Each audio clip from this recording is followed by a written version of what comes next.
Bueno, buenas tardes a todos, a todas las que están aquí presentes. Gracias por sumarse a esta actividad. Nos acompaña nuestra vicerrectora, Mariema Martín. Cuando quieras, podemos comenzar.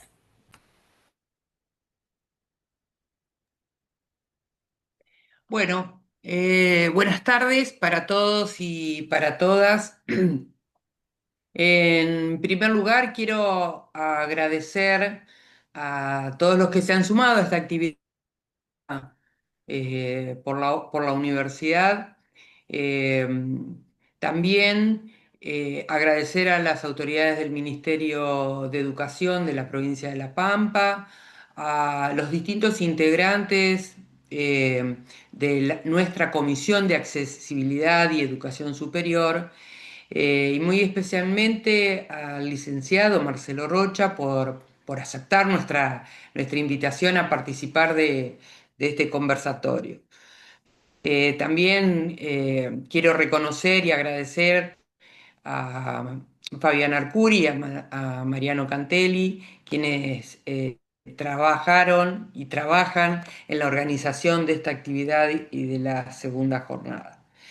Eh, Hoy nos reunimos para compartir este espacio de conversación con el licenciado Rocha, centrados en las subjetividades y construcción de proyectos de vida de personas. Este conversatorio forma parte, antecede o es la antesala, digamos, a la segunda jornada de socialización de estudios y experiencias en orientación vocacional educativa, que se llevará a cabo el próximo 7 de noviembre en la sede Santa Rosa. Estas jornadas representan siempre, o las jornadas o estos encuentros representan siempre una interesante oportunidad para que los equipos de trabajo de las instituciones universitarias, de las escuelas, colegios del sistema educativo, organismos gubernamentales, organizaciones de nuestra sociedad, puedan intercambiar experiencias, estudios, reflexiones en torno a esta temática relevante. En tiempos tan complejos como los que vivimos, generar estos espacios que promuevan la construcción de proyectos personales y colectivos es además de necesario una forma concreta de resistencia frente a políticas que limitan derechos y discursos que deslegitiman el pensamiento colectivo. Las elecciones personales no se realizan en soledad, la escuela genera los diferentes vínculos, entraman y siempre representan, creo, oportunidades fundamentales para pensar y construir otros caminos posibles. En este contexto desafiante, tanto este conversatorio como la próxima jornada constituyen espacios de encuentro, de colaboración y fortalecimiento de lazos entre escuelas, universidades e institutos del territorio, por lo que celebro que podamos encontrarnos tanto hoy como la próxima jornada. No quiero dejar pasar en esta salutación el contexto particular en el cual estamos viviendo hoy día de paro nacional docente frente a la decisión del Poder Ejecutivo Nacional de suspender la promulgación de la Ley de Financiamiento Educativo y Recomposición Salarial. Em, este, eh, esta situación que realmente genera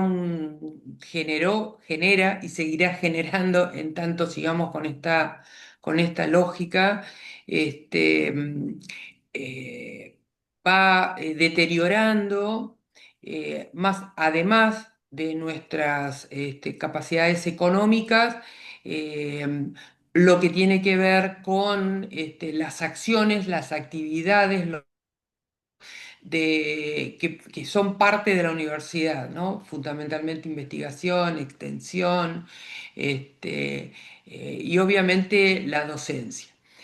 Pero bueno, creo que ante esta situación, y como decía anteriormente, un modo de resistir es seguir generando espacios y momentos para la discusión y para la construcción colectiva.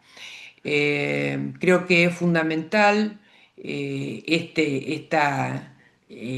decisiones, bueno, en este caso de nuestra universidad, pero también de nuestra provincia, que generan espacios de discusión y construcción colectiva.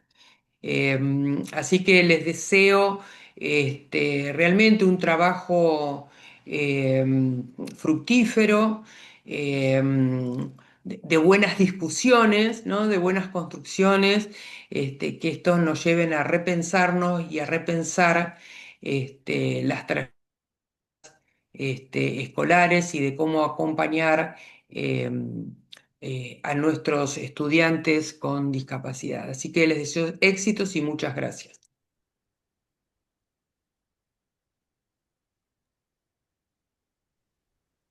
Bueno, muchísimas gracias, María Emma, por acompañarnos, por estar presente. Eh, y bueno, agradecer particularmente a cada uno de los conectados desde los distintos puntos, desde sus distintos espacios y sus distintos lugares de trabajo. Nos encontramos hoy en un espacio que merece y crea su propio lugar, expresión o efecto concreto del recorrido que venimos construyendo en torno a estos temas.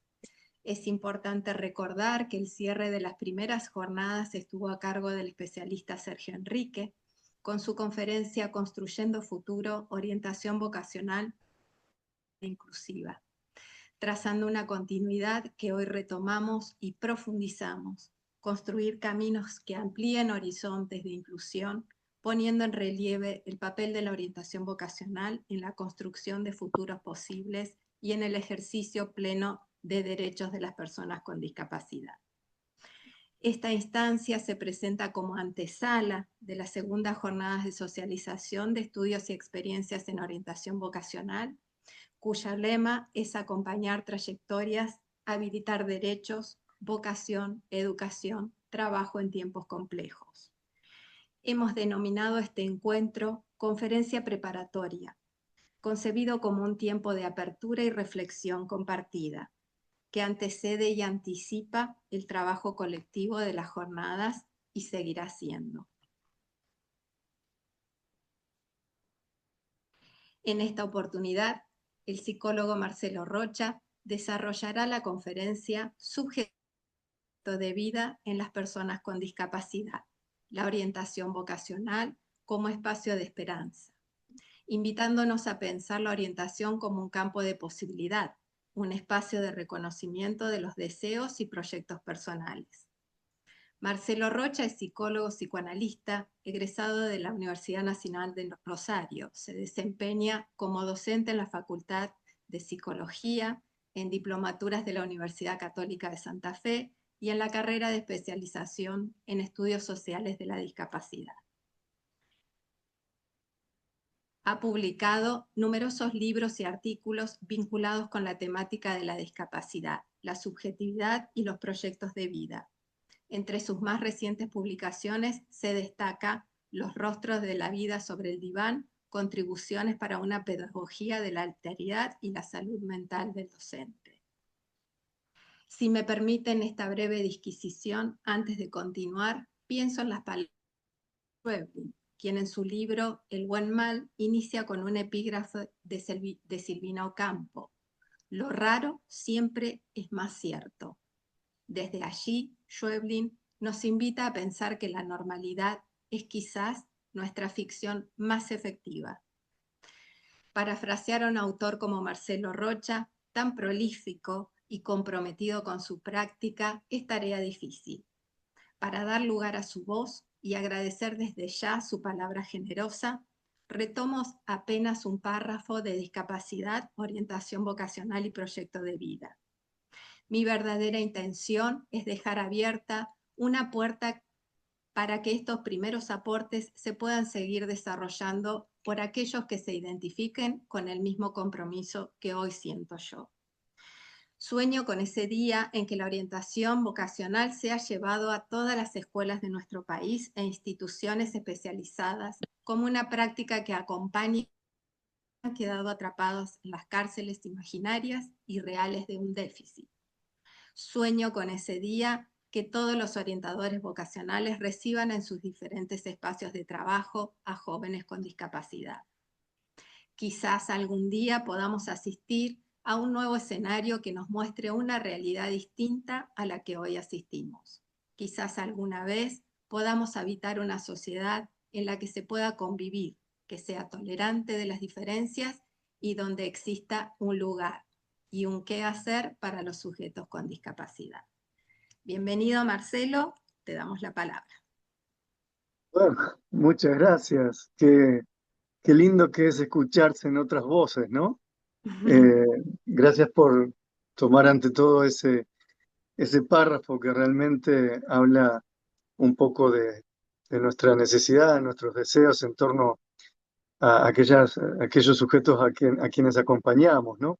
En principio quiero agradecer enormemente a todos ustedes, a la Universidad Nacional de La Pampa por esta idea, esta propuesta de poder reunirnos a pensar un tema que realmente es complejo, ¿no? Es un tema complejo, es un tema cada vez, yo diría, como más relegado, abandonado, eh, y que no deja de ser central en la vida de cualquier ser humano, es decir, el proyecto de vida, y en este caso en el proyecto de vida en las personas con discapacidad o problemáticas subjetivas graves, agregaría ahora también, ¿no?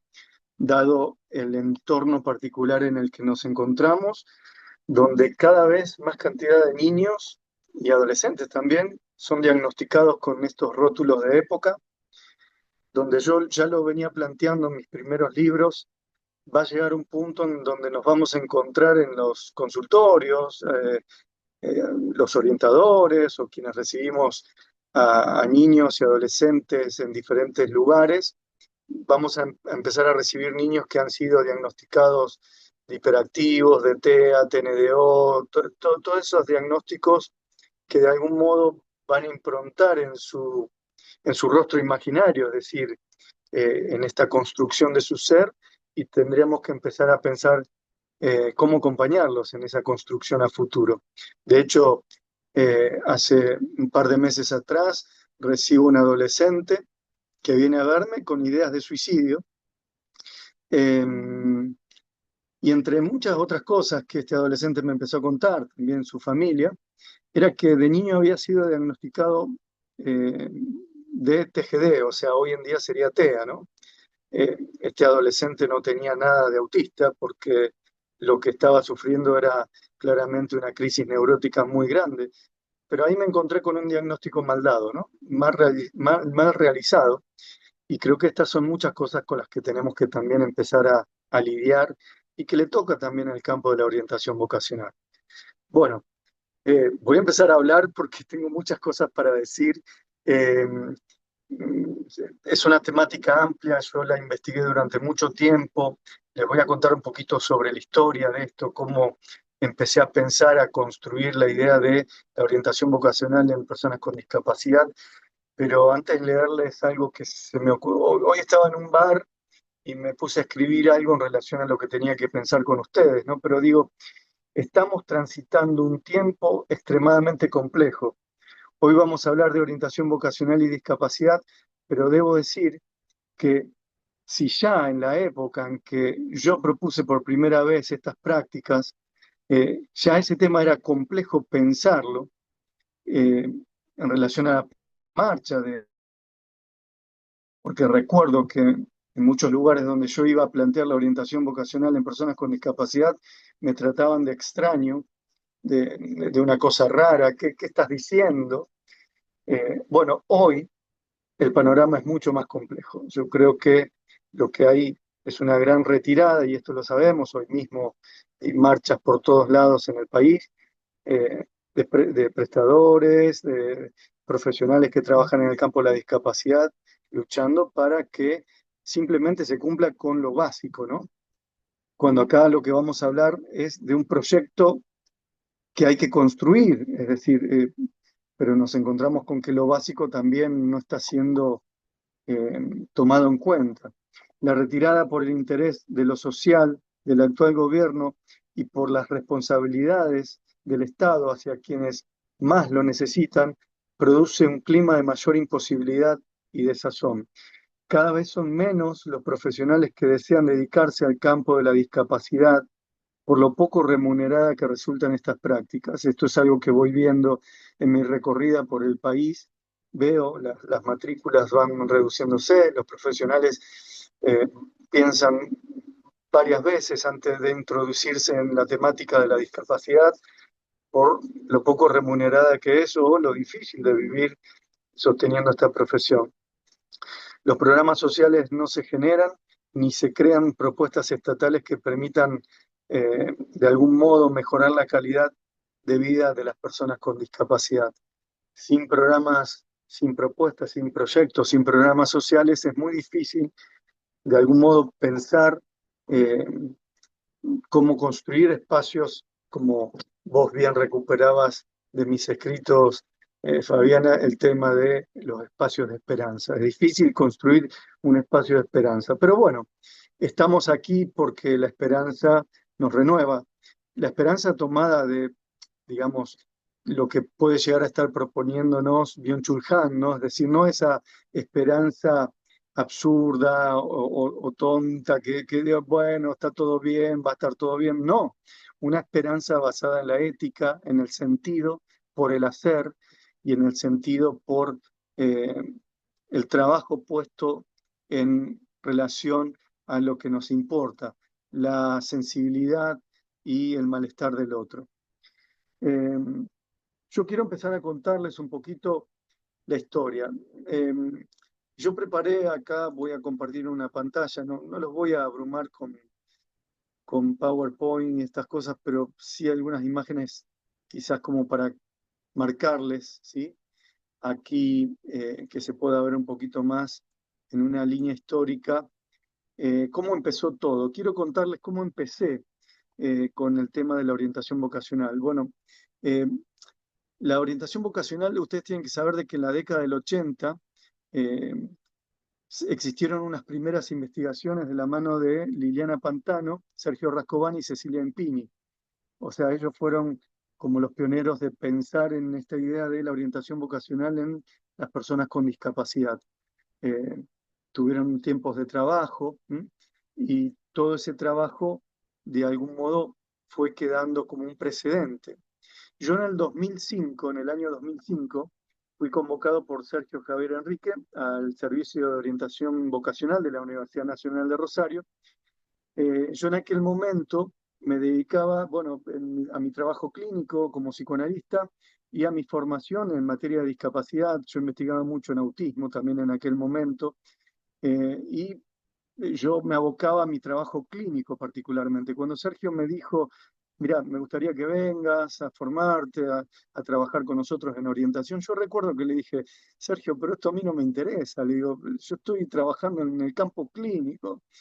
Y él me dijo, no, dale, vas a ver, vení, fíjate. Bueno, la verdad es que cuando ingresé al campo de la orientación vocacional, lo primero que dije es, la orientación vocacional tiene muchas posibles respuestas para darles al campo de la discapacidad, un campo en el que yo me desenvolvía muy bien, que ya venía haciendo mis investigaciones, ya venía trabajando en la deconstrucción de la teoría del duelo freudiana. Ustedes saben de que Freud, eh, ahí lo veo a Mariano con todos los libritos de Freud, ahí atrás se ven. Ustedes saben que Freud nunca habló del duelo por la pérdida de algo propio, ¿no? En Duelo en Melancolía jamás Freud habló de esto. Freud hablaba de que el duelo era perder algo externo. Bueno, nosotros tuvimos que empezar a pensar estas ideas a la hora de trabajar con sujetos con discapacidad y entender de que sí había duelo ante la pérdida de un brazo o de la función del brazo, porque había un dolor de amar de ese cuerpo, de esa parte del cuerpo que se había perdido. En fin, Lo que quiero decirles es que yo, dedicado a la práctica clínica, a la formación, al trabajo en el consultorio, empiezo a introducirme en el campo de la orientación vocacional, producto del pedido de Sergio. Ahí dije, bueno, realmente la orientación vocacional puede dar algún tipo de respuesta a esta frase tan fuerte por la que trabajamos, que es esa frase que dice, ¿qué será de ellos cuando ya no estemos? Esa frase, ¿qué será de ellos cuando ya no estemos?, es una frase que debe guiar todo el trabajo en el campo de la discapacidad. Trabajamos para tratar de dar respuestas a esas frases tan complejas. Bueno, resulta que yo me empecé a formar y en el 2007 empecé a llevar la práctica de la orientación vocacional a un centro educativo terapéutico. ¿Por qué? Porque desde el 2005, en esos 2 años, yo trabajé en la Universidad Nacional de Rosario y recibía jóvenes, o sea, adolescentes que terminaban la secundaria y venían a pensar qué poder seguir estudiando, ¿no?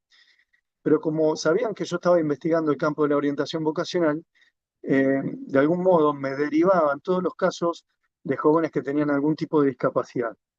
Claro, lo que yo veía es que los jóvenes que llegaban a la universidad eran jóvenes con discapacidad sensorial o, en algunos casos, algunas discapacidades intelectuales o mentales leves. Yo no encontraba tantos jóvenes con pluridiscapacidades como los que yo trabajaba en centros de día, centros educativos terapéuticos, es decir, jóvenes con compromisos más graves en relación a lo simbólico y lo imaginario. Entonces, en ese primer tiempo yo empecé a desarrollar mis primeras hipótesis en torno a la orientación vocacional en sujetos sin compromiso intelectual o mental. Es decir, en sujetos con compromisos, con discapacidades sensoriales o motrices. ¿Sí? Ya vamos a ir viendo un poco cuál era mi idea, ¿no?, acerca de lo que yo pensaba en relación, en aquel momento, digamos, en relación a la orientación vocacional en jóvenes sin compromiso intelectual o mental. Entonces, por eso me faltaba como una pata de la mesa y digo, bueno, si los jóvenes con discapacidades graves no llegan a la universidad, yo tendré que ir a esos lugares. Entonces, fue por primera vez que en el 2007 armo una práctica, ¿sí?, armo un espacio de orientación vocacional en un centro educativo terapéutico que recibía jóvenes con distintos tipos de discapacidades. Ahí fue donde yo generé las ideas y las hipótesis más importantes, y ahí fue cuando yo pude dar cuenta, en un trabajo de más de 5 años, de que la orientación vocacional podía de algún modo darle la chance, ¿sí?, a estos jóvenes de poder elegir en base a su deseo. Porque lo que yo venía viendo, y ustedes sabrán, es que a los jóvenes con discapacidades graves, generalmente se los lleva a distintas propuestas, sin desmerecer. Esto, yo no estoy desmereciendo de estas propuestas, ¿no? Se los lleva a diferentes propuestas, como, qué sé yo, carpinterías, jardinerías, como muy típicas, ¿no? Y yo decía, debe haber algo más. Bueno, luego de toda esa experiencia de haber creado un espacio de orientación vocacional con jóvenes con discapacidad grave, dije sí, era posible. Porque, eh, por varias razones. Porque consideraba de que era importante que existiera un egreso de la institución especializada. Porque yo lo que venía viendo y venía planteando era este concepto que yo planteo como los circuitos discapacitantes, la eterna institucionalización que nos preocupa. Bien, entonces yo avanzaba y así fue como en el 2013 aparece la primera edición de mi libro, Discapacidad, Orientación Vocacional y Proyectos de Vida, el desarrollo de la autonomía. Luego, para mí fue algo muy significativo haber sido quien impulsó la creación del área de orientación vocacional y discapacidad en Apora. Esto lo debo decir porque aconteció así. Yo armé el proyecto, lo elevamos a Apora y el 27 de noviembre del 2010 se crea, en una jornada que realizamos en Buenos Aires, se crea el área de orientación vocacional y discapacidad en Apora. Allí dimos una conferencia, distintos colegas, y eso dio la creación de este lugar. Recuerdo que los primeros trabajos que hicimos en el área de orientación vocacional de Apora era investigar. Empezamos a investigar cuáles eran las incertidumbres de los orientadores, ¿sí? Eh, qué decían los orientadores, si los orientadores tomaban o no en procesos de orientación a jóvenes con discapacidades. Y bueno, empezábamos a investigar y a generar algunas propuestas. Bueno, yo estuve 2 años a cargo de esa coordinación. Después me dediqué a investigar por mi cuenta y a seguir este camino.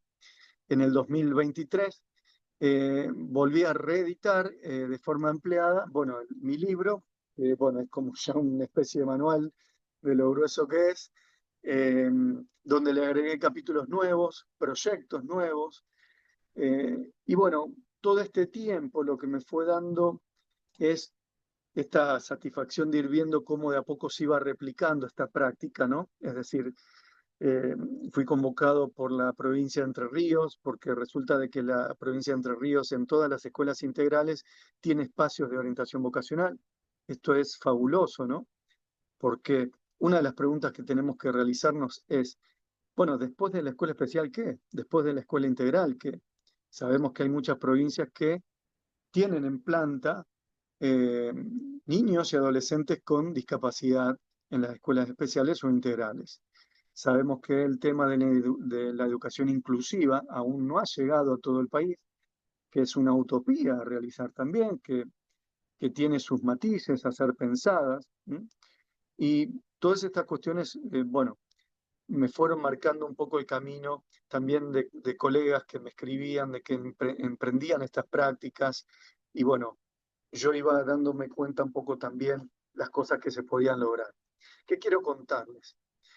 Lo primero, eh, lo que siempre postulé es que la orientación vocacional es como el espacio ideal que puede permitir de algún modo darle un tiempo a estos sujetos con discapacidades, ¿sí?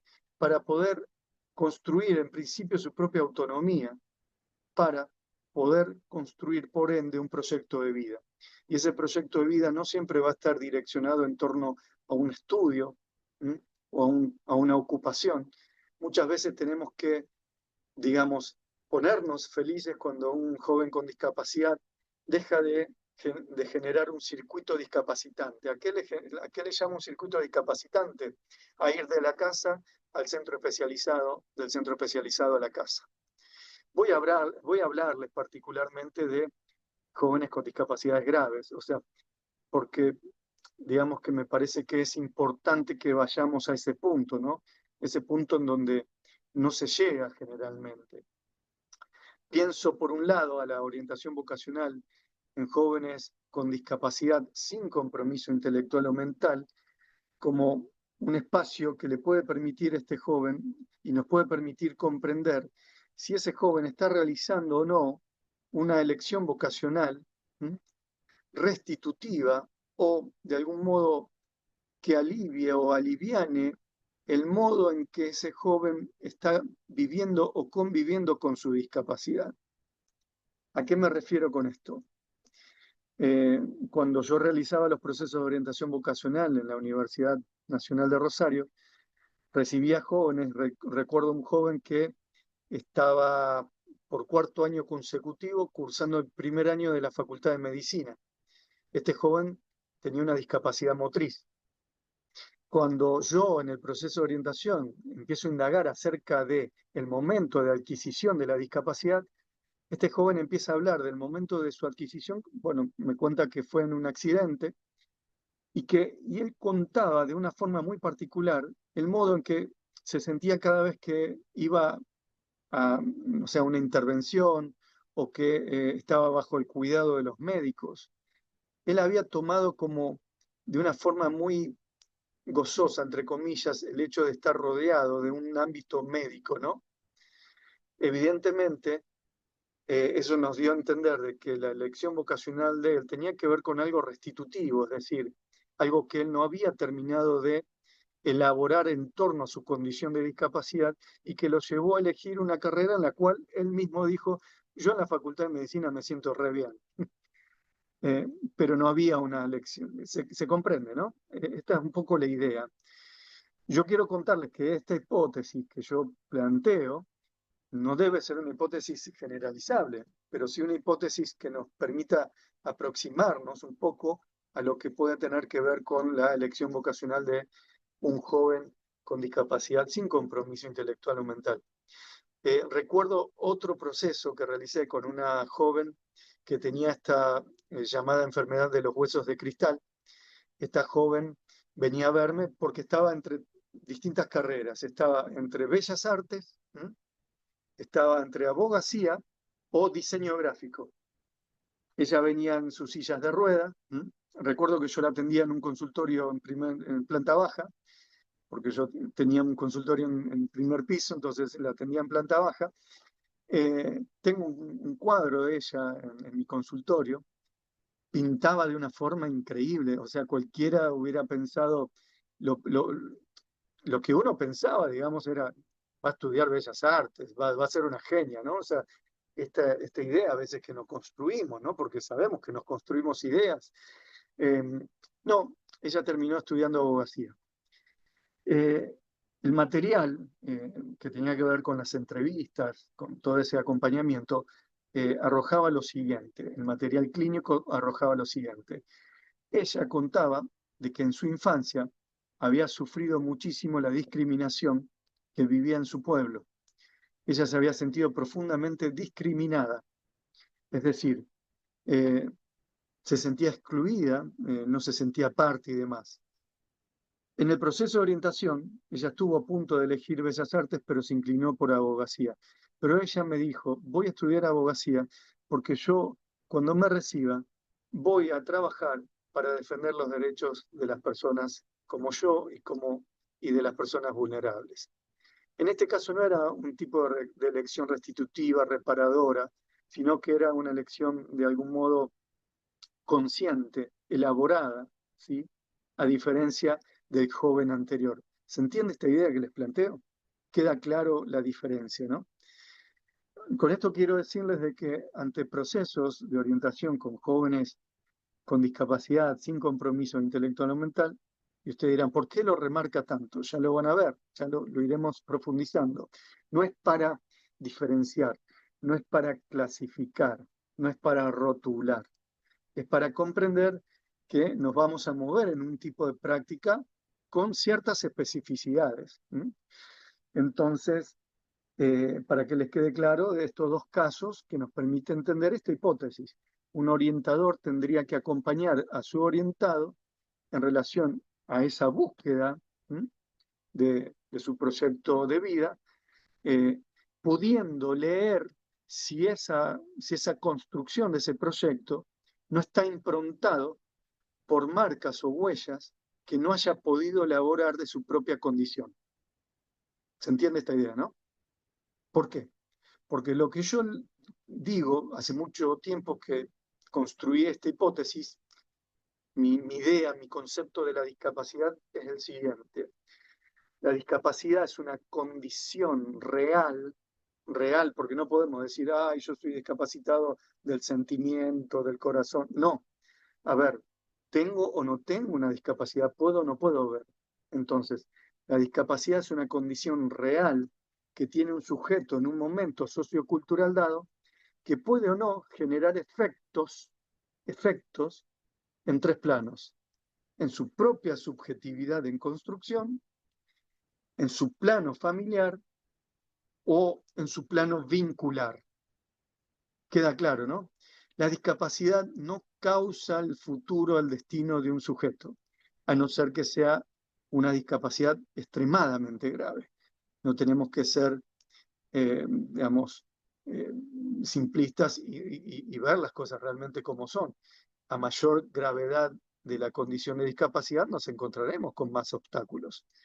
Pero sabemos también de que estamos instalados, improntados en el paradigma social de la discapacidad.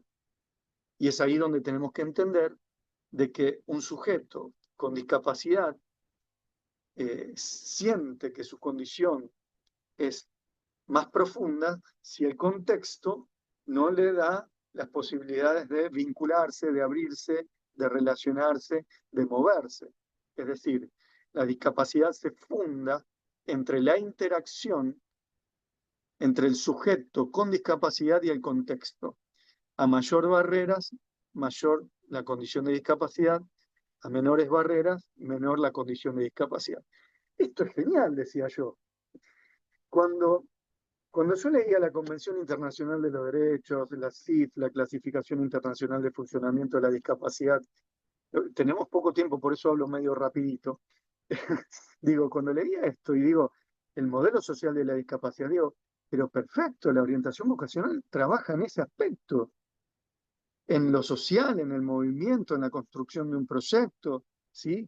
En la circulación social del sujeto, en tanto y en cuanto que forma parte de un mecanismo productivo, si se quiere. Estamos insertos en una sociedad capitalista, ¿no? Para esto es importante resaltar las ideas de Marcelo Silver Casten, ¿eh? Discapacitado, decía es aquel que, bueno, ve mayormente dificultado su inserción en el sistema de mecanismo de bienes de intercambio sociales. Tenemos que tener un poco esa lectura, ¿no? Es la realidad. Pero bueno, ahí estamos. Queda claro esta idea, ¿no? De la discapacidad en sujetos sin compromiso intelectual. Bien, la cuestión estaba en lo otro, en lo más complejo. Entonces dije, bueno, voy a ir a un centro educativo terapéutico. Entonces formamos un taller. ¿Cómo lo formamos? Primero, trabajando con la práctica entre varios. Tenemos que pensar de que en la orientación vocacional en sujetos sin compromiso intelectual o mental, probablemente trabajemos en el 1 a 1 o con pequeños grupos, pero en la orientación vocacional en sujetos con discapacidades graves es fundamental trabajar en grupo, en talleres. Esto es otra de las cosas que yo visualicé. ¿Por qué se los digo? Porque particularmente el grupo es algo de lo cual ha quedado siempre por fuera el sujeto con discapacidad grave. Es decir, sabemos que elegimos vocacionalmente porque somos parte de un grupo, somos parte de otros, y eso nos permite de algún modo precipitarnos a una elección. Yo soy psicólogo porque el grupo de pertenencia al que pertenecí me hizo ver, me hizo sentir que yo podía ser algo de esto, ¿no? La vicedirectora de mi secundaria me dijo, Rocha, usted debería ser psicólogo, porque usted me sabe escuchar. O sea, yo formé parte, y eso me permitió de algún modo, más allá de todo lo que fui pensando, elegir. Los jóvenes con discapacidades graves generalmente quedan por fuera de la grupalidad y quedan por fuera de las experiencias de vida significativas. Elegimos porque vivimos experiencias múltiples y eso nos permite descartar, tomar, esto me gusta, esto no me gusta. Ese era el punto que yo descubrí en torno a los sujetos con discapacidades graves. Fuimos a un centro donde estos sujetos transitaban, porque tenemos que saberlos. Por más que digamos y pensemos de que estamos en un paradigma de educación inclusiva, de la inclusión y demás, cantidad de jóvenes siguen transitando por espacios especializados, centros de día, centros educativos terapéuticos, asociaciones civiles, que los contienen, que cuando termina la modalidad de escuela especial, ¿dónde van? A una ONG, a un taller, a un centro de día. Si han cumplimentado el proceso de educación inclusiva secundaria. ¿Después qué? Probablemente, si la complejidad es grave, vamos a decirlo, yo digo lo que veo, no, digamos, para decir en lo que uno desea, genial, pero yo lo que veo es esto. Después de terminar la secundaria, no han sido preparados para esta cuestión del hacer. Han tenido adaptaciones curriculares, pero quizás no se ha trabajado mucho en el hacer. Entonces, ir a un centro especializado me permitió esto. Primero, voy a contárselos mostrándoles un esquema que voy a compartir, ¿sí? y cualquier cosa ustedes vayan pensando preguntas o lo que quieran, ¿sí? Ahí voy, ahí estoy compartiendo, ¿no? Bien. Yo me dirigí, acá ven un circulito negro, a un centro educativo, no, perdón, un circulito celeste. Me dirigí a una institución especializada, ¿sí? Y propuse generar un taller de orientación vocacional, ¿sí? Sabemos que las instituciones especializadas tienen sus propias propuestas, pero yo me dirigí a la institución y les dije, voy a crear un espacio de orientación, ¿me permiten? Sí, Marcelo, bienvenido. Bueno, la condición de este espacio es que no va a pertenecer del todo a la institución, es decir, los adolescentes o jóvenes que transiten por este espacio no van a ser pacientes de la institución, sino que van a ser los jóvenes del espacio de orientación vocacional. Genial, por suerte me dieron todo lo que yo pedía, porque yo pedí requisitos. ¿Por qué pedía esto? Porque una de las cuestiones de los jóvenes con discapacidad en estos espacios es que son eternos pacientes. Y es necesario hasta cambiar la propia mirada de los profesionales que trabajan en el centro. Entonces, por eso es que pedí esto. Armamos el espacio de orientación vocacional que estaba coordinado por mí y co-coordinado por terapistas ocupacionales, acompañantes terapéuticos y otros psicólogos. Éramos 3 y a veces 4 coordinando el espacio taller. ¿Por qué? Porque a veces había jóvenes que entraban en crisis, jóvenes que no sostenían la atención significante que es tan importante. Y lo primero que empezábamos a ver era, bueno, ¿qué pasa? Hacíamos una propuesta, pero lo simbólico y lo imaginario estaban obturados, es decir, un test proyectivo no podíamos realizar porque el dibujo no aparecía, la fantasía no estaba, había a veces delirios. Entonces, bueno, ¿qué hacer? Tuvimos que readaptar todas las propuestas. Yo recuerdo que una vez le dije a Sergio Rascoban, le digo, mirá, tomamos las imágenes ocupacionales que vos proponés y la verdad es que le dimos una vuelta increíble. O sea, los chicos vienen, las usan, pero nada que ver con lo que proponés. Ah, buenísimo, genial. Si sirve, bienvenido. Tuvimos que readaptar todas las técnicas. Trabajamos con roleplay, es decir, esquematizar, dramatizar oficios, lugares, cosas, roles de un joven que iba a tomar una entrevista, etc. Pero saben que este es el esquema. Tenemos la institución especializada, el espacio de orientación vocacional, ¿sí? Que se va a sostener de 3 patas importantísimas. Primero, lo que tuve que construir, que fue un proyecto que llamé experiencias de observación prelaboral. Experiencias de observación prelaboral, ¿por qué? Porque inmediatamente lo que nos dimos cuenta es lo siguiente: ¿cómo van a elegir si nunca transitaron por diferentes espacios? Están carentes de experiencia estos jóvenes. Entonces, salíamos todas las semanas a acompañar a estos jóvenes a diferentes lugares, a bares, a restaurantes, a pinturerías, a kioscos, a observar. Entonces creé el proyecto de observación, ¿sí? El proyecto de observación prelaboral, ¿sí? O prevocacional, pónganle el nombre que quieran. ¿En qué consistía? Salíamos a observar, después, al momento del taller de orientación vocacional, nos reuníamos y los jóvenes hablaban o retomaban estas cosas que le habían quedado de estos lugares. Lo importante era lo que se producía en la experiencia. Cuando íbamos a estos lugares, y acá quiero enfatizar, entendimos de que esto era previo, este trabajo de observación prelaboral era previo a las famosas pasantías laborales. Las pasantías fracasaban, veíamos. ¿Por qué? Porque se instruía a un joven en un oficio, se lo inducía a un trabajo, pero fracasaba porque no había construido las habilidades sociales ese joven y tampoco había construido su proyecto vocacional en torno a eso que iba a hacer. No había acompañamiento vocacional. Entonces, armamos un proyecto, íbamos a un kiosco y le decíamos al kiosquero, mirá, vamos a venir a observar, ¿tenés algún problema? Sí, vengan, ningún problema. nadie nos cerró la puerta. Diferente era cuando vos tenías que pedir una pasantía. Y no sé si voy a poder, diría el empresario. Entonces, entrábamos por otro lugar. El empresario, el kiosquero o quien sea, deseaba que los jóvenes vayan. Sí, no había impedimento. Y eso nos daba la posibilidad de que algo acontezca.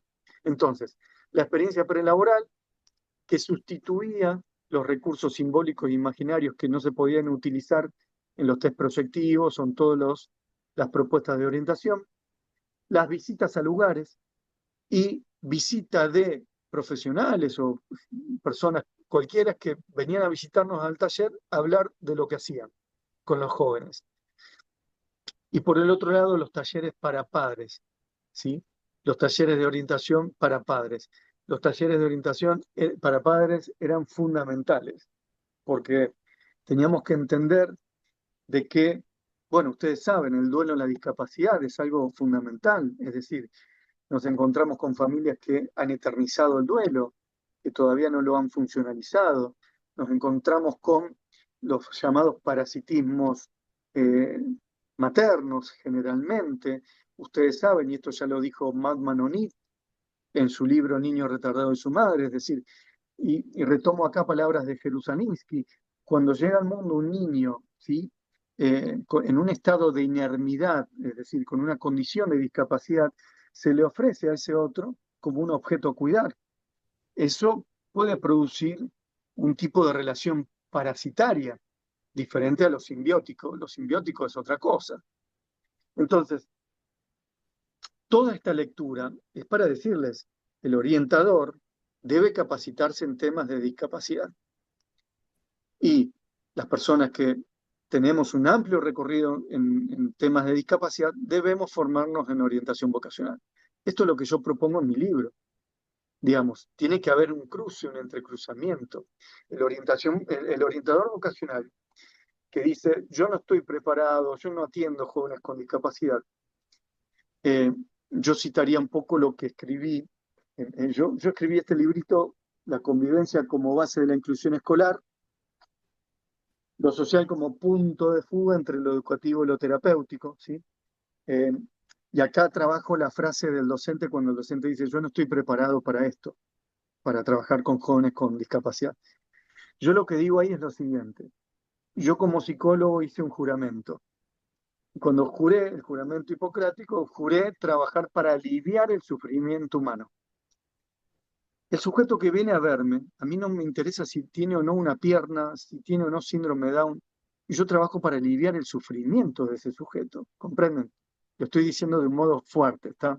Es decir, obvio que me interesa la condición, pero o sea, lo real no me impacta, ¿sí? A esto voy. O sea, yo no voy a decidir si trabajo con él en tanto y en cuanto tiene o no una discapacidad. O sea, quizás tendrá que ver más con el orden del sufrimiento. Entonces, en materia educativa también podríamos decir lo mismo. Yo voy a dar clases, no importa a quién. Ya veré cómo, lo intentaré. Bueno, en todo esto también debo decirles de que escribí un capítulo acerca de la frase para no sentenciar al docente, porque todo el mundo sentencia a los docentes y en realidad hay algo del orden de la angustia ahí, ¿está? Entonces, por eso a veces aparece la frase. Ustedes saben que Freud habló de la angustia como un mecanismo anticipatorio de... Entonces, ahí tenemos quizás un orientador que dice, no, si recibo un joven con discapacidad grave y entra en crisis, ¿qué hago? Me angustio. O sea, si lo golpea a otro. Ahí tenemos como una frase como, de algún modo, defensiva, ¿no? Yo no estoy preparado para esto. Pero bueno, en definitiva, quiero contarles eso. Trabajar con sujetos con discapacidad implica un compromiso puramente ético, es decir, eh, trabajamos para aliviar el sufrimiento, no para curar la discapacidad. No trabajamos para curar la discapacidad a no ser que seamos médicos, ¿sí? O del orden de lo rehabilitativo. Dentro del punto de vista de la salud mental, del campo psi, trabajamos para reducir los efectos de la condición de discapacidad en el sujeto. Y el tema de la orientación es puramente claro que impacta en esa reducción de efectos. Veían entonces en ese gráfico proponer un espacio taller dentro de los de los lugares donde circulan estos sujetos con discapacidades graves.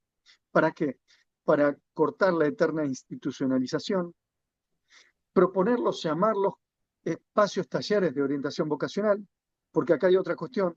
Conocemos muchos centros especializados que de repente le ponen a los talleres para la construcción de la autonomía, talleres para la habilidad cotidiana o talleres, etcétera. Nosotros le proponemos hablar de talleres de orientación vocacional. ¿Por qué? Porque acá hay algo importante también. En materia de discapacidad tenemos que revalorizar el concepto de producción de subjetividad. Saben que es un concepto sociológico. Hablamos de subjetividad, ¿sí? Y como hablamos de subjetividad, hablamos de producción de subjetividad. Hablamos de producción de subjetividad en tanto y en cuanto cada sociedad genera y regenera las ideas, los valores y los modos a través de los cuales los sujetos se vinculan entre sí y se insertan en las comunidades, en las sociedades. Digamos de que las sociedades son las que producen sujetos que pueden ingresar o no en sus engranajes. Lo que yo digo es que nuestras sociedades contemporáneas no piensan en los sujetos con discapacidad. Y esto lo digo y lo vengo diciendo y lo vengo denunciando. Porque si no, y esto ustedes me dirán si me equivoco, yo tendría que salir de acá, irme al club y encontrarme con personas con discapacidad realizando los deportes que todos hacen. Yo tendría que ir a cualquier lugar social y encontrarme con personas con discapacidad. La circulación social no es aún la adecuada. Las familias de personas con discapacidad tienen que pedir para que se abran espacios para sus hijos. Entonces trabajamos en la artificialidad de lo que debería ser algo natural. Por eso yo siempre retomo el tema de convivialidad, de convivencia. Yo digo de que no hay inclusión verdadera si no hay convivencia como base. Esto lo digo recuperando también un poco la idea de Foucault, de Michel Foucault, Historia de la locura en la época clásica. Deben leer ese libro para entender muchas cuestiones. Entonces recupero el concepto de subjetividad, porque hoy en día también, y lo debo decir, nobleza obliga, me meto en problemas, pero lo digo y lo hago, porque no puedo dejar de hacerlo. Hoy se habla de neurodiversidad, neurodivergente, neurotípico, como una especie de concepto superador del concepto de discapacidad. Miren, escuchen esto. Se dice de que el neurotípico, neurodiversidad, bueno, es un concepto que puede superar el modelo de la discapacidad, porque dicen de que el concepto de discapacidad nace de un modelo médico hegemónico. Tienen razón, nace de un modelo médico hegemónico, pero la gran diferencia es que el concepto de la discapacidad hoy en día está sentado en el paradigma social de la discapacidad. Hubo una evolución en esto. Ya no decimos que discapacitado es la persona que no puede caminar, sino que la discapacidad tiene que ver con esta persona en condición motriz determinada que tiene tales barreras o facilitadores para poder convivir y desplegar su vida. Entonces, esto ya no es así. Por otro lado, si se dice de que el modelo de la discapacidad nace de un modelo médico hegemónico, ¿de dónde viene lo neuro, lo cerebral? ¿No es orgánico? Digo, ¿no? Entonces, yo estoy preparando un escrito que voy a subir en redes en poco tiempo, porque tiene que ver con otro libro que estoy escribiendo, donde tenemos que defender el concepto de subjetividad. El concepto de subjetividad ya toma lo biológico como base. La subjetividad nace lógicamente, de un constructo biológico. O sea, la subjetividad nace, digamos, es como una semilla que empieza a enraizarse y a florecer, ¿sí? Y a crecer desde el sustrato biológico del pedazo de tierra donde nace, ¿no? ¿Se entiende, no? Entonces, decir subjetividad no equivale a contradecir lo orgánico, sino tomar un modelo biopsicosocial. Debo detenerme en esto y debo decirlo, porque me preocupa mucho esto. A la escuela, un docente en la escuela no le mira el cerebro a un alumno. Yo a un pacientito no le miro el cerebro, yo miro su rostro. Por eso es que escribí hace poquito mi libro Los rostros de la vida sobre el diván, ¿sí? Que salió hace una semanita, donde yo cuento que estamos hechos de tres rostros, el real, el psíquico y el imaginario. Bueno, recuperar lo humano. Para no desviarme, porque si no van a decir, dale, centrate en la orientación. Lo que pasa es que me apasiona tanto esto que, vieron, uno abre tantas puertitas. Eh, Les dije lo que es la discapacidad. Otro tema, eh, y lo digo siempre, eh, el deseo en la discapacidad no se encuentra discapacitado, sí, esto lo tenemos que saber, pero sí se puede encontrar improntado, afectado, marchitado, como ustedes quieran decirles, detenido por los efectos que la condición de discapacidad produzca en el sujeto. Con esto quiero decirles de que cuando acompañábamos a estos jóvenes en los espacios talleres de orientación, uno de estos jóvenes que tenía como una especie de barrera autista neurótica, esto es algunos le pueden llegar a decir mutismo selectivo, pero este joven se recibió como auxiliar de profesor de tenis, el primero en Latinoamérica. Pero bueno, tuvimos que poner el cuerpo, es decir, no solo acompañarlo a lugares, a jugar, a armar una escuela de tenis para que juegue, acompañarlo a los espacios de orientación, sino tuvimos que armar un convenio con la Asociación Rosarina de Tenis, que no había, no existía. Con esto quiero decir de que ponemos el cuerpo. Y por eso es lo que le decía al principio, o sea, es mucho el desgaste y por eso también no es tan sencillo. En aquel momento había un poco más de apoyo a los proyectos, ahora no los estamos perdiendo. Esta es una realidad. Pero bueno, él se recibió, hoy trabaja como auxiliar de profe de tenis y en un maxi kiosco.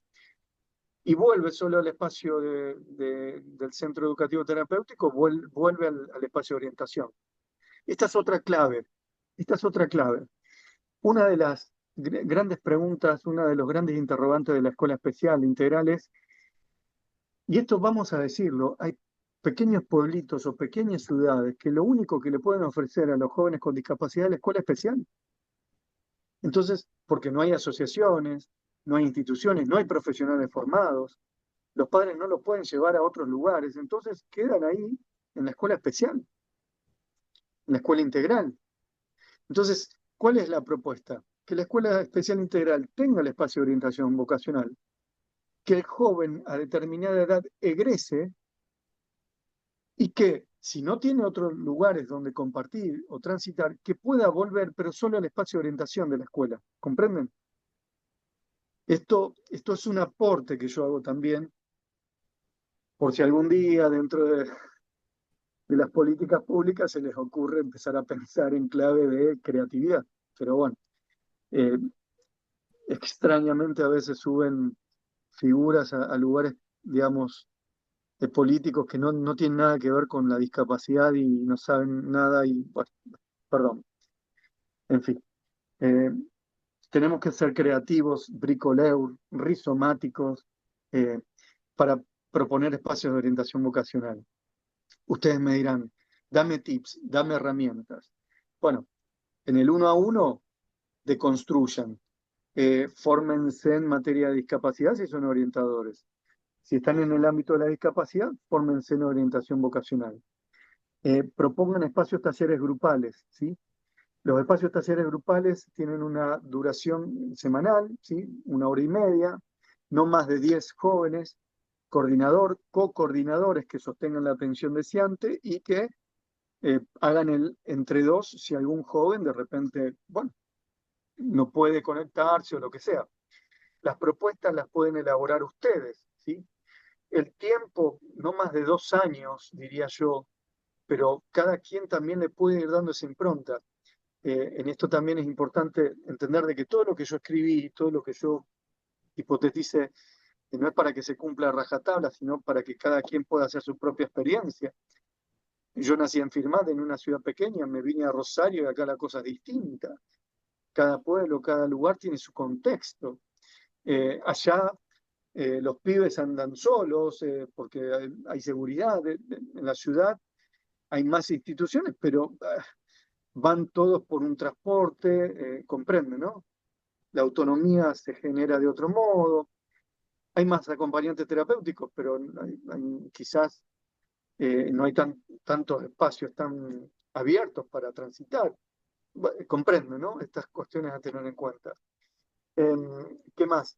Propongan el role-playing, eso es importante. Una de las técnicas que me servía era, teníamos un espacio grande y salíamos a manguear por todos lados, a los kioscos, que nos donaban cajitas vacías, cosas, y armábamos diferentes lugares. En un espacio, los chicos, bueno, ¿qué van a armar hoy? Yo armo el kiosco, armaban un kiosco, otros armaban una tienda, otros armaban una librería, y ahí nos estaban diciendo lo que querían hacer. Esto es otra de las cosas que cuando el lenguaje, lo simbólico o lo imaginario no está construido, la fantasía y el recurso, el cuerpo muchas veces habla. Y ahí recuerdo a Dayana, una niña, era vista como niña, pero era joven adolescente, ¿sí? Que cada vez que llegaba llorando con sus muñecas, ¿sí? En crisis, tenía una psicosis muy grave. Eh, pero empezamos a notar en el espacio de orientación algo que los profesionales que la atendían no, los profesionales la veían desde el campo de la psicosis. Nosotros lo veíamos desde el punto de vista de lo vocacional. Y cada vez que ella entraba y había música, bailaba. Decíamos, pucha, siempre baila. Y sí, porque el cuerpo, la psicosis, qué sé yo. No, pero hay algo con la música. Entonces empezamos a llevarla a espacios de folclore, de danza, dentro de la misma ciudad. Hacíamos la experiencia de observación, las hacíamos en lugares donde había música. Así fue como la madre, por primera vez, empezó a pagar para que ella vaya a otros lugares, ¿sí? Diferentes al espacio especializado. Empezó folclore y demás. Otra joven, cada vez que venía, también es como que traía sus muñecas, tenía como una posición muy infantilizada. Habíamos visto como que digamos, los profesionales la veían como que estaba alojada en un lugar infantilizado. Pero en realidad era otra cosa. Ella le encantaba trabajar con niños, le encantaba la infancia. Entonces la acompañamos a hacer observaciones a un jardín y después empezó a trabajar en un pelotero de su pueblo, ¿sí? Cuidando niños. Fíjense qué significativo. Todo esto también con los talleres. Cada vez que los jóvenes hacían una experiencia de observación, les hacíamos firmar un convenio y ellos se sentían que firmaban algo. Miren, hay algo importante. En los jóvenes con discapacidades intelectuales o mentales, lo que falla es que no hay pasaje cultural, ritual que marque la entrada a la adultez, ¿sí? Y el dejar atrás a la adolescencia o la infancia. Muchas personas con discapacidad pasan abruptamente de la infancia a la adultez o muchos quedan atrapados en una eterna adolescencia. Ahí se conjugan y se juegan muchas cosas en torno a la sexualidad, la adolescencia propiamente dicha. Ahí tendríamos que entrar a indagar todo el campo de la adolescencia en materia de discapacidad, cuáles son las cuestiones, eh, los pormenores a entender allí, las cosas que se juegan, pero una de las más cruciales es la sexualidad. Y ustedes saben de que la sexualidad no tramitada, no resuelta, la libido sexual encarnada en el propio cuerpo, es decir, termina resolviéndose en un pasaje al acto, crisis, psicosis. Estas cosas las comprendemos. Entonces la orientación vocacional tendría que tomar como dimensión claramente todo el tema de lo sexual. Leerles algo de nuestra querida Manonit. Mad Manonit sigue siendo vigente. Ella tiene un librito hermoso que se llama ¿Qué ha sido de nuestros niños locos? Las palabras tienen peso, están vivas. Ese es el subtítulo. No se consigue, pero por ahí si alguien lo consigue, aprovechenlo. Eso es orientación vocacional en épocas, eh, digamos, remotas, ¿no? O sea, Manonit yo creo que era una gran orientadora vocacional de jóvenes con psicosis y autismo. Les cuento por qué. Porque Manonit proponía el concepto de institución estallada. La institución estallada era esta práctica que ella proponía. Con niños o adolescentes con psicosis o autismos graves, El trabajo en el adentro no era tan importante como en el afuera. Manonit ya proponía en ese momento el encuentro de un joven con autismo, con albaniles, con artesanos, porque en ese encuentro se producía el lazo social. Tema fundamental. Si trabajamos en materia de orientación vocacional, tenemos que comprender el tema de la estabilización de muchos cuadros mentales que se produce en el encuentro con lo social, en el lazo social. Recuerdo a Rocío que cada vez que la acompañábamos desde el espacio de orientación a un espacio de observación, a un bar, la acompañábamos y iba alucinando, gritaba, tenía como una psicosis erotomaníaca, irreproducible todas las cosas que decía, con contenidos sexuales, gritaba, se nos escapaba por la calle. Cuando llegaba al bar, se encontraba con el mozo, la miraba al mozo y le decía, Rocío, ¿vas a trabajar hoy? Y Rocío era otra. Y nos mirábamos y decíamos, ¿qué pasa? Eso es enlazo social. Eso es el valor de lo ocupacional del proyecto de vida. Se comprende, ¿no? Por eso es tan importante, y ya voy compartiendo otra imagen, entender esto que se puede ver acá en este cuadro de Estela Maris Farfán. Muchos jóvenes se encuentran. Estela Maris Farfán era una pintora de artistas con discapacidad. Ella era hipocúsica, es hipocúsica, perdón, y pintó este cuadro que se llama Libertad te anhelo, pero me intimidas. Y otro cuadro en otro momento que se llama Emancipación. Mi conceptualización en base a este cuadro y en base al recorrido con personas con discapacidad, con cuadros mentales o intelectuales, es lo siguiente. Como orientadores podemos acompañar a muchos jóvenes que se encuentran encapsulados en las cárceles de sus propias condiciones de discapacidad, que no pueden emanciparse, abrirse hacia la vida, y podemos acompañarlos en esa salida al exterior, porque ellos mismos no pueden lograrlos como sujetos actores de su propio deseo. Eso es importante entender. Manonit nos decía lo siguiente: el sentimiento que un individuo tiene en su lugar en el mundo está ligado igualmente a la forma en que su vida cuenta o no para alguien más, y cuenta para alguien sin haber tenido por ello que eclipsarse como sujeto. Es decir, que cuente para alguien la vida de él sin tener que ser visto como una persona discapacitada. Ustedes saben, no es lo mismo decir discapacitado de que persona con discapacidad. Hoy vieron que con todas estas cuestiones prendemos el televisor y vemos a los periodistas decir, porque los discapacitados, y ahí hay tanto por conceptualizar. Retomen los textos de Liliana Pantano, doctora en sociología, pionera en nuestro país en introducir la temática de la discapacidad. Retomemos las palabras de tantos otros. Otras ideas de Albert Camus, que dice lo siguiente: los mártires, amigos míos, tienen que elegir entre ser olvidados, burlados o usados. En cuanto a ser entendidos, nunca sucede.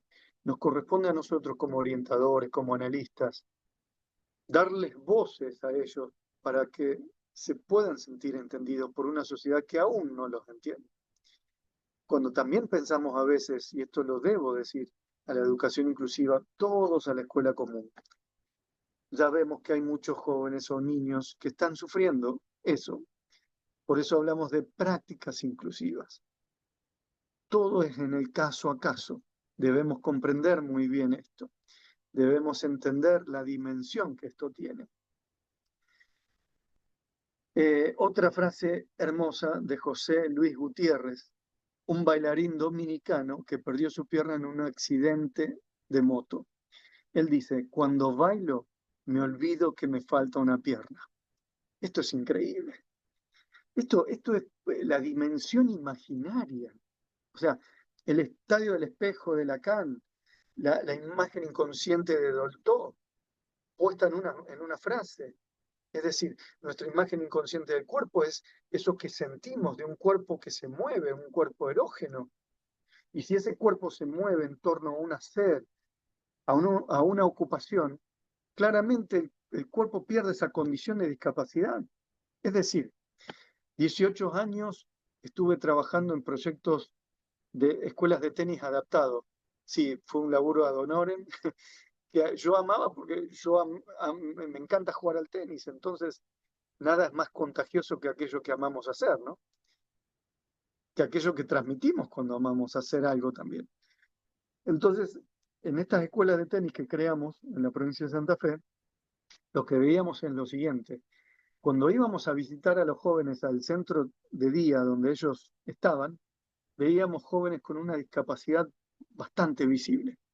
Cuando llegaban a las canchas de tenis y empezaban a jugar vestidos de deportistas, veíamos de que el cuerpo perdía esa condición discapacitante. ¿Se entiende? El cuerpo en la escena deportiva, el cuerpo en la escena del hacer, pierde la condición discapacitante. Esto recupera un poco nuestra idea de el concepto de discapacidad vigente aún hoy, persona con discapacidad. No estamos diciendo nada malo, las mismas personas lo dicen. ¿Mm? No, no me parece inapropiado tomarlo, seguir planteándolo en los contextos actuales. Otro concepto crucial del psicoanálisis en materia de orientación vocacional es el concepto de sublimación. Tenemos que entender que el concepto de sublimación se pone en alto a la hora de un hacer. ¿Mm? Recordemos, Lacan decía, la sublimación eleva a un objeto a la dignidad de la cosa. Bueno, fue una frase muy compleja para entender para mí como estudiante de psicología, ¿no? Pero eh, es tan fácil de entender cuando uno lee a mi querido amigo y maestro Juan David Nacio, que les pido que lo lean. Eh, Juan David Nacio nació en Rosario, siempre hablo de él, se fue a estudiar con Lacan a Francia y allá vive, y yo tengo esa dicha de ser amigo y de compartir cosas con él.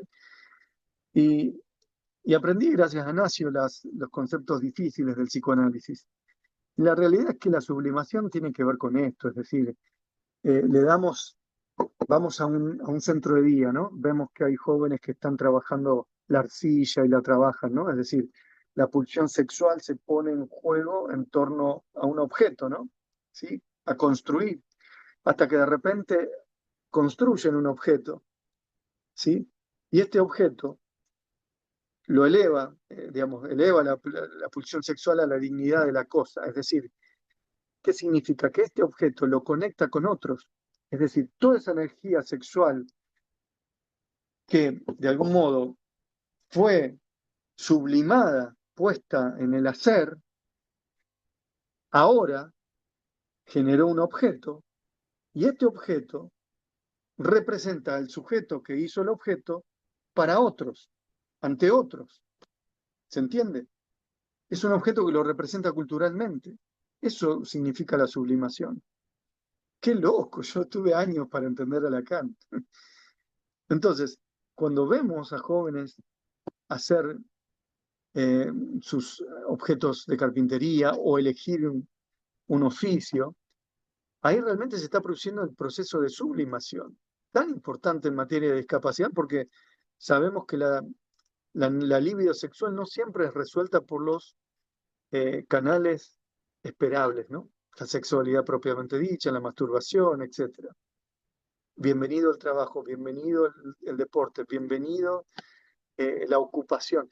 Por eso lo digo, en sujetos con discapacidades graves, la orientación vocacional debe, de algún modo, acompañar para que el joven pueda romper su circuito discapacitante y tan siquiera hacer algo diferente a lo que hace. Ahí ya están logrando algo importante, ¿se entiende? No es solo trabajar o estudiar. Bueno, podría hablarles de muchísimas cosas más, pero creo que ya nos estamos como extendiendo en el horario. Siempre quedan cosas que yo voy abordando, pero lo que pasa es que cada punto es como un eje a desarrollar, ¿no? Y yo aquí traté de ser amplio, contarles mi experiencia. tratar de contagiarlos, porque de esto se trata. Digamos, no se trata de que esta charla quede como, bueno, me especialicé en algo más, sino, che, mira, ¿y si me largo a hacer un espacio de orientación en mi pueblo, en mi ciudad? ¿Y si pruebo? Porque es la forma que van a estar impactando en la vida de otros, ¿no? Si no, me parece que nos quedamos como en una filosofía de repetir gozosamente conceptos difíciles y no hacer. Si hay algo que me enseñó el campo de la discapacidad es esto, ¿no? Es el hacer, ¿no? Es decir, eh, el poner el cuerpo, el laburar, ¿sí? Bueno, yo hablaba con Fabiana hoy, actualmente me está pasando esto, me está tocando el hecho de toda la semana estar dando charlas por todos lados. Y ustedes no saben cómo extraño el laburo en el campo, ¿no? Es decir, ir a la cancha de tenis, encontrarme ahí con los jóvenes. Bueno, ahora me toca formar, pero a veces siento esa nostalgia melancólica y dolorosa y angustiante de decir, che, pero no estoy haciendo nada. Bueno, me está tocando replicar. Por eso disfruto enormemente cuando me invitan a dar una charla y vamos que vamos a conocer la escuela especial, dale, vamos. Estuve en Posadas hace poco y fui a conocer una escuela para personas ciegas y disminuidas visuales impresionante. Yo no me quería ir de ahí, literal, y digo, claro, esto es lo que me está... uno extraña, ¿no? Pero bueno, eh, la canción uno vuelve siempre a los viejos tiempos donde amó la vida, ¿no? Esto es importante. El hacer es fundamental. Metan las narices, digamos, involúcrense, acompañen a las familias, métanse en las ONGs, propongan los proyectos. El financiamiento, bueno, hay que buscarlo, pero eh, a veces muchos municipios cubren también los honorarios para sostener estas prácticas. Hay que buscarle la forma, ¿no? Pero nosotros aprendimos que es posible. Llevar a centros educativos terapéuticos en aquel momento, como de algún modo las prestadoras pagaban y la cosa era distinto, el centro educativo terapéutico tenía un fondo económico como para hacerse cargo. Hoy en día están en la calle ahora peleando para que les paguen, ¿no? Entonces, pero bueno, sí podemos ir investigando y viendo de qué modo, en qué momento los vamos a impulsar. Bueno, un poco esto.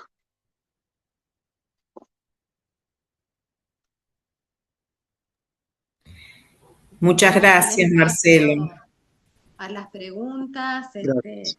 Calculo que hay mucho para compartir. Ahí vienen agradeciendo la claridad con la que expusiste, sabiendo que era poco el tiempo, pero la verdad bueno, que has dado como un marco general desde donde situarse y trabajar con tamaño compromiso, ¿no? No sé si hay alguien que quiera hacer alguna consulta, alguna referencia, algún comentario. María de la Paz en el chat escribió, Marcelo, si las experiencias que vos estás relatando se encuentran en algún libro en particular o alguna documentación, plantea que es terapista ocupacional, que trabaja en discapacidad y bueno, que le parece sumamente interesante lo que compartiste. Sí. Todas las experiencias están relatadas en este libro, ¿sí? Discapacidad, orientación vocacional y proyecto de vida. Es de Homo sapiens, ¿sí? Bueno, pueden escribir a mis redes también y se los envían y demás. No solo están las experiencias, sino que acá está también, por eso lo amplié, porque acá puse el proyecto de experiencias prelaborales. Está cómo realizar el proyecto, inclusive el tipo de convenio que hay que realizar, está el convenio escrito, digamos, como para que lo puedan tomar. La idea mía no es apropiarme de algo, sino que esto se replique, ¿no? Para que llegue, digamos, a la vida de otras personas que les haga bien. Entonces sí, están en este libro, están esas experiencias. Y otra consulta, creo. ¿Cómo se puede acompañar desde la orientación vocacional el ingreso, la permanencia y el egreso de estudiantes con discapacidad en la educación superior? Claudia hace esa consulta. Bueno, yo creo que es fundamental. Si la escuela, no sé, supongo estarán hablando acá de escuelas comunes, No, perdón, en el ingreso superior Educación superior. universitario, no escuché bien.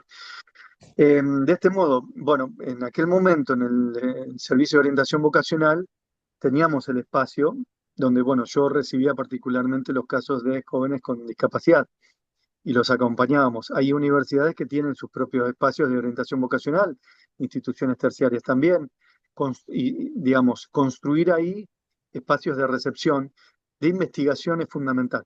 Yo creo que es fundamental que cada universidad que tiene un espacio de orientación vocacional, ¿sí? Tiene que tener un espacio de investigación en materia de discapacidad. No solo en relación a lo que hay que hacer, y en esto soy enfático, no solo en relación a lo que hay que hacer en torno a la misma educación superior, o sea, en torno a lo que haya que mejorar para la circulación de los sujetos dentro de la educación superior, sino en cómo desde la educación superior ir a la educación secundaria para ver qué está pasando con los jóvenes, por qué no llegan, ¿sí? O a las instituciones especializadas, ¿se entiende? Es decir, bueno, ¿por qué no llegan? O sea, ¿qué hay que hacer? Hay muchas preguntas también en torno a esto. Bueno, aparece también la situación de, bueno, ¿es pertinente darle un título completo a una persona con tal discapacidad que tiene un problema mental, etcétera, o intelectual, o etcétera, que no va a poder ejercer a pleno la profesión que ocupa? Esto es una temática importante. Yo creo que sí tenemos que ser conscientes de los límites también, ¿sí? Es decir, muchas veces se llevan a personas con discapacidad a hacer, estudiar o a hacer cosas que son difíciles de sostener y que frustran y que generan situaciones muy complejas, ¿no? En esto también como acompañantes, digamos, como, eh, sí, acompañantes de ese trayecto en la orientación, tenemos que ser cautos, ¿no? Es decir, me tocó muchas veces mostrarles, por ejemplo, Rocío quería ser doctora. Yo quiero ser doctorcita, decía. Rocío tenía una psicosis erotomaníaca muy grave. O sea, era claro que sí, había que llevarla a comprender. Bueno, utilizamos la experiencia hasta que ella pudo empezar a decir, yo quiero ser moza. ¿Mm? Bueno, esto es un caso grave que les cuento, pero hay casos que son más suaves, digamos, y que transitan. Eh, Sabemos también muchos casos de jóvenes que estudian, por ejemplo, maestras jardineras, ¿no?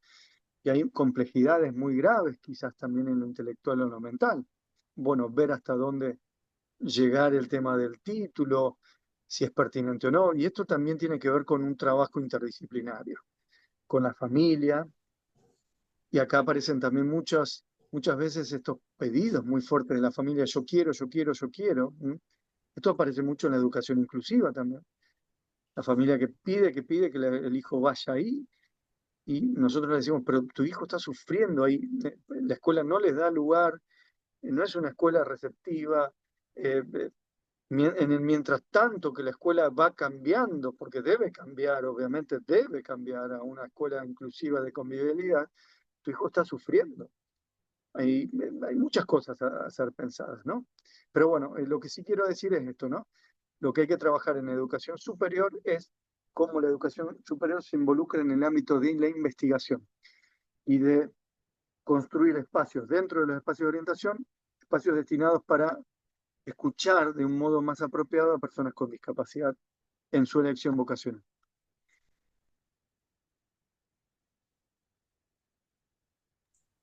Muchas gracias, Marcelo. Sí, acá creo que ya respondí esa pregunta, cómo se trabaja cuando el deseo es el de los padres en relación a lo que sí. Ahí creo que, Ale, ahí te veo, sí, creo que la respondí, ¿no?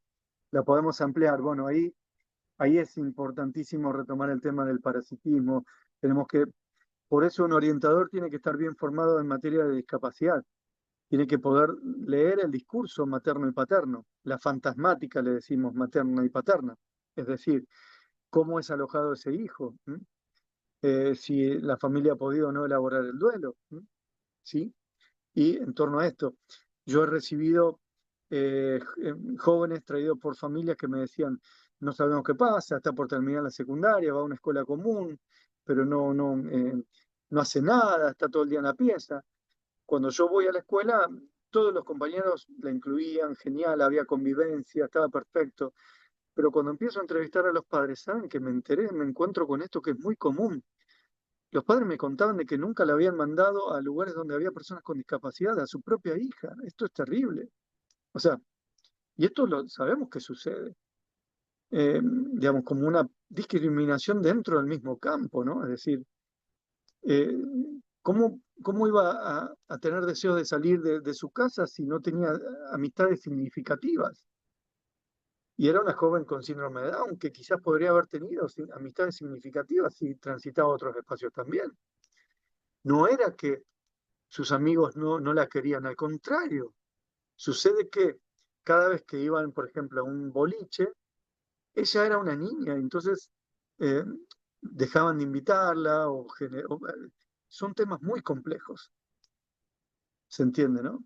Entonces ahí tenemos que abrir la escucha, la observación, estar atentos. Por eso un orientador tiene que tener todas estas herramientas.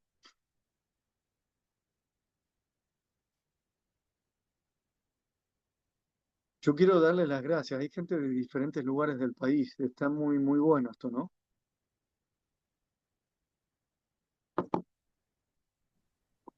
Em, Bien. Por mi parte, tengo anotadas un montón de cuestiones, Marcelo. Me parece que es un diálogo que se inicia, pero que continuará. Continuará. Desde la educación superior, por ahí, bueno, más allá de algunos comentarios que me gustaría hacer, pero por ahí me gustaría que, ya que está Silvia Dubrowski y Patricia también, comentar algunas cuestiones que se están trabajando dentro de la universidad con ciertas acreditaciones que se están trabajando que no necesariamente tienen que ver este, con la iniciación y la realización de determinada carrera, sino acreditación de saberes, ¿no? Está perfecto. Por un lado eso, por otro lado, me resultó sumamente significativo un concepto que traes hoy, que también Liliana Pantano te lo rescata, y que me parece buenísimo pensar, el deseo no es discriminación, y me parece que desde ahí se trabaja, eh, cuando Sí, hablabas de la esperanza en relación a una ética, a un modo de trabajar éticamente, es apostar a que algo se produzca o a que algo acontezca. Los modos serán sumamente creativos. Si hay algo que pone en juego este tipo de trabajo es la creatividad permanente para dar lugar a la subjetividad. Me parece que sí, desde Fabiana, y ahí ahí... recuperar la posición Ujú, ¿sí? Del orientador, del clínico, es decir, la mirada, la observación. Eh, yo recomiendo siempre a todos y a todas, de algún modo, poder ver el corto del Circo de la Mariposa. No sé si ustedes lo vieron alguna vez, está en sí, YouTube. sí, sí. Digamos, esa mirada que tiene Méndez, el dueño del Circo de la Mariposa, cuando se encuentra con la persona con discapacidad, que traspasa lo real, de lo biológico, de la característica, y va hacia el encuentro del rostro imaginario, del rostro psíquico, es decir, la posición del orientador por sobre todo, buena escucha, un buen dispositivo instrumental, digamos, que tenga bien trabajado su inconsciente instrumental, como diría Nacio, es decir, que pueda trabajar en el entre dos, en el entre varios, que no se crea saberlo todo, que pueda trabajar en la interdisciplina, la humildad, esto es fundamental. Bueno, creo que trabajo en educación inclusiva también, fundamental. Darle lugar también al docente, que para construir dispositivos o diagnósticos diferenciales también, o sea, dar lugar a esto y no creérnosla a todos es fundamental. Abrir la escucha fundamentalmente, cuando no está lo simbólico ahí construido, entender de que en el imaginario del cuerpo también hay un registro. El caso de esta joven que yo les contaba, que nos enseñó que eh, el deseo estaba de algún modo alojado en el cuerpo, en lo imaginario del cuerpo, bailaba cada vez que escuchaba música.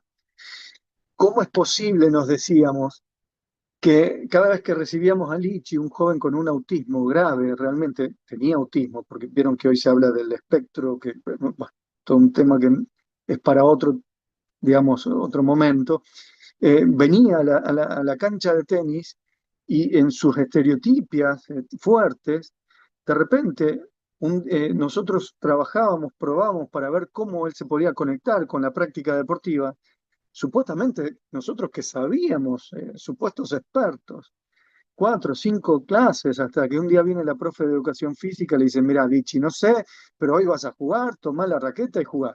Agarró la raqueta y se puso a jugar. Esto tiene que ver con la experiencia, el acontecimiento, conceptos cruciales que nos permitieron entender esto que Manonit ya nos planteaba hace tanto tiempo. Por eso salíamos con los jóvenes del espacio de orientación vocacional, salíamos a caminar, íbamos caminando y yo como orientador trabajaba como acompañante terapéutico, me desdoblaba, de repente pasábamos por una obra en construcción y veía a un albañil que nos miraba y decía, y yo le decía, hola, ¿te podemos hacer una pregunta? Y ahí nos poníamos a charlar y ahí se producía algo que tenía que ver con esto que yo marcaba. Los jóvenes con discapacidades particularmente graves, mentales o intelectuales, tienen pocas experiencias de vida, entonces teníamos que ir hacia esas experiencias. En fin, me da ganas de seguir hablando eternamente.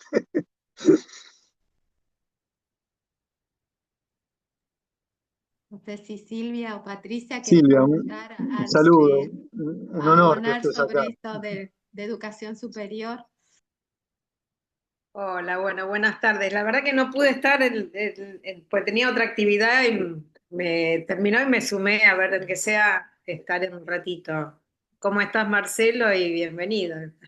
Bien, Silvia. Eh, y la verdad que como coordinadora del programa de accesibilidad y discapacidad, para nosotros, para nuestro equipo, que es muy reciente, que recién estamos empezando a trabajar de una manera articulada, tratando de generar condiciones, digamos, para transversalizar nuestras prácticas, y es en ese contexto que aparece el lazo con Fabiana, porque hay situaciones que nos llevan a la necesidad de dialogar entre nosotros para buscar recorridos posibles para los y las estudiantes o los aspirantes a estudiar en la universidad que tenemos en la actualidad.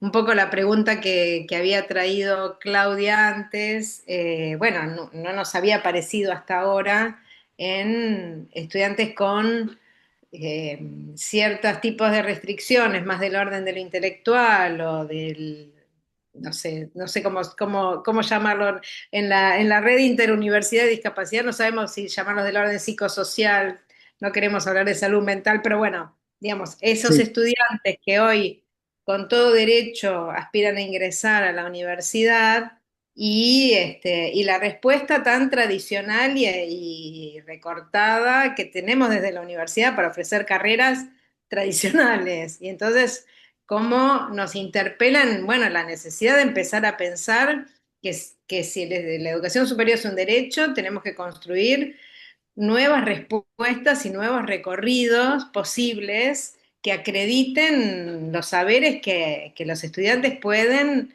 realizar dentro del ámbito de la universidad, sabiendo que tenemos esta historia de una universidad que tiene un origen tan elitista y que sigue construyendo estas carreras tan tradicionales y que, bueno, entonces hoy digamos, al crecer esta intención de estudiar en la universidad, bueno, nos genera un montón de preguntas y la necesidad de construir nuevas respuestas, lo cual es un desafío hermosísimo.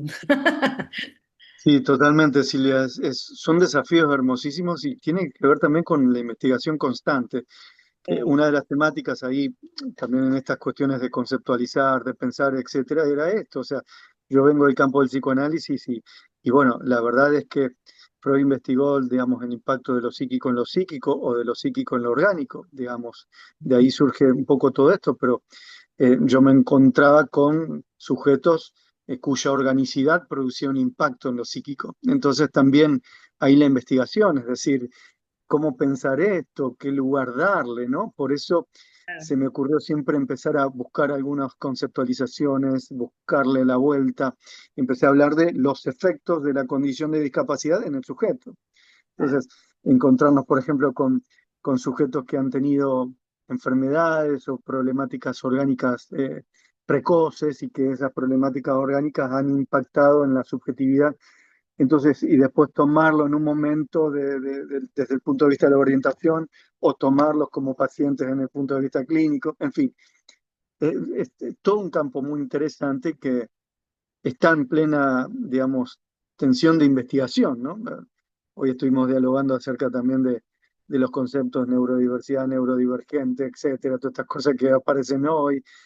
Nos toca también replantearnos tantas cosas, ¿no? Los malos diagnósticos que recibimos, ¿no? De sujetos que, bueno, han sido vistos dentro del campo del autismo y no tiene nada que ver con esto. Bueno, en el campo de la orientación nos vamos a encontrar cada vez más con jóvenes que van a venir con estos diagnósticos y también nos va a tocar, bueno, acompañarlos en eso. Así que, bueno, sí, es todo un desafío. Bienvenida sea la investigación, los encuentros y bueno, un gran placer para mí compartir este momento con ustedes. Sí, sí, para nosotros también. Buenísimo. Bueno, Bueno, creo que no veo preguntas. Bien. Me No. imaginaba cuando comentabas la experiencia de salir con los talleres a recorrer y a conversar y a hacer experiencia. Había visto hace poco un videíto donde decía que Suecia parecía que tenía mayor población de discapacidad. Y en realidad tenía que ver que era ciudades más accesibles, donde estaban también en espacios abiertos, fuera de sus casas, fuera de sus Sí. hogares. Entonces, bueno, era un poco imaginar esa situación y un poco bueno, bienvenida a los proyectos, las nuevas apuestas. Sí, sí, aparte este, que no, y pensar de que el tema de la discapacidad no debe ser algo ajeno, externo o como algo a construir, sino que debe formar parte. Yo recuerdo Roberto Órdenes, era un abogado defensor de los derechos de las personas con discapacidad, y él empezaba algunas conferencias y decía, tengo una noticia para darles. En algún momento todos los que están acá presentes van a tener una condición de discapacidad, ¿sí? La vejez, es decir, también nos va a llevar a algo de esto, ¿no? Entonces, bueno, esto lo tendría que escuchar alguien que, bueno, no voy a hablar de hacer, en fin, para entender bueno, es un tema que políticamente nos atraviesa socialmente, que tiene que ver con cosas que tenemos que pensar. Y bueno, la orientación, insisto, siempre a mí me dio esa posibilidad de encontrarme con ese gesto de poder entrarle a esa frase, ¿qué será de ellos cuando ya no estemos? Eh, de hecho, insisto, me encuentro con experiencias a diario que van contando, ¿no? Mi hijo empezó a hacer esto, empezó a trabajar, logró empezar a estudiar. Eso es fundamental, pero bueno, están aquellos que necesitan que los acompañemos. Y eso es fundamental.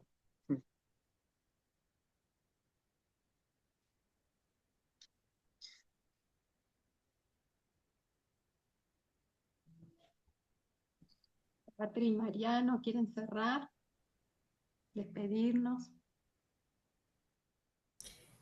Bueno, yo agradecerte, Marcelo, una vez más en nombre de nuestra universidad, del equipo, agradecer, al igual que lo hizo hoy María Emma, a Mariano y Fabiana por acompañar en esta iniciativa y organizarla realmente, decirles a todas las personas que están presentes, bueno, después les vamos a enviar un enlace donde está esta conferencia que queda cargada en un sitio web de nuestra universidad para que puedan compartirlo con otras personas o, bueno, volver a escucharlas.